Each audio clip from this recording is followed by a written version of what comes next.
Good morning, I'm Jim DeFede's and welcome to Facing South Florida. We are in the midst of a new tsunami and we're going to do our best to cover all of it. 35 days after President Trump shut down part of the federal government over his demand for a border wall, the president caved. We'll talk more about that in a few minutes. But that wasn't the only story to break on Friday. We started the day with the FBI raiding Roger Stone's Fort Lauderdale home just before sunrise. Special counsel Robert Mueller charged Stone with 1 count of obstruction of justice, 1 count of witness tampering, and 5 counts of providing false statements. He was released on a $250,000 bond and never one to avoid the cameras held a press conference at the federal courthouse. Well, thank you. Thank you very much. As I have always said, the only thing worse than being talked about is not being talked about. After a 2-year inquisition, the charges today relate in no way to Russian collusion, WikiLeaks collaboration, or any other illegal act in connection with the 2016 campaign.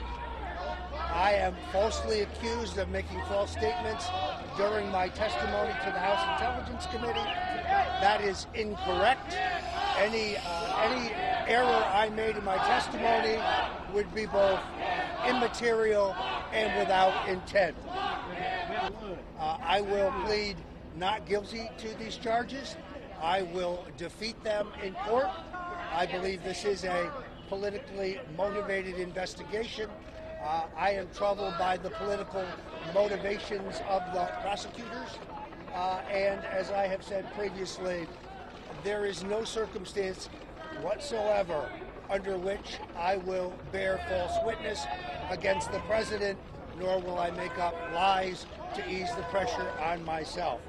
I look forward to being fully and completely vindicated. What a spectacle. Now, I've known and covered Roger Stone for years, and I've spoken to him at length about the issues contained in the indictment.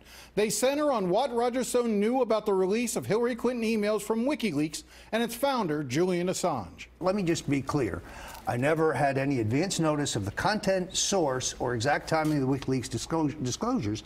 And Jim, I never got anything from WikiLeaks or Julian Assange or anyone else, and that includes allegedly hacked emails. Now, these were the emails the U.S. intelligence community says were stolen by Russian hackers and given to WikiLeaks. Throughout the 2016 campaign, Stone made it seem as if he had close ties to WikiLeaks and knew what was coming. Stone now says that was puffery. He was making himself seem more important. And that may be true. There is nothing in the indictment that shows Stone or WikiLeaks or Stone and the Russians were working together. Yes, Stone was trying to find out what WikiLeaks had and when it might be released, but that in itself is not necessarily a crime. Lying to Congress about trying to track down that info, however, is a crime, and that is why Stone was indicted. Now, last April, I actually asked Stone about this possibility. Here's what I'm trying to understand. It seems like you ended up trying to portray yourself as having more information than you really did. Essentially, the way I'm trying to understand is either you're just a showman, as Randy Credico says, or a salesman selling a story to the InfoWars crowd, as your attorneys say. And if that's the case, then essentially, haven't you walked yourself into Mueller's crosshairs? Aren't you responsible for being in the position you are now? No, not for at being all. investigated by Mueller? No, not at all. First of all, it's what you do, not what you say, that's important. You can't go to jail for saying you're going to steal a car. You can only go to jail for stealing a car. In this case... But you could get investigated for it. Look, I've been an associate of Donald Trump's for 40 years. I expect to be investigated. In fact, Jim, to be very clear, the New York Times said on January 20th, 2017, that I was the subject to a FISA warrant.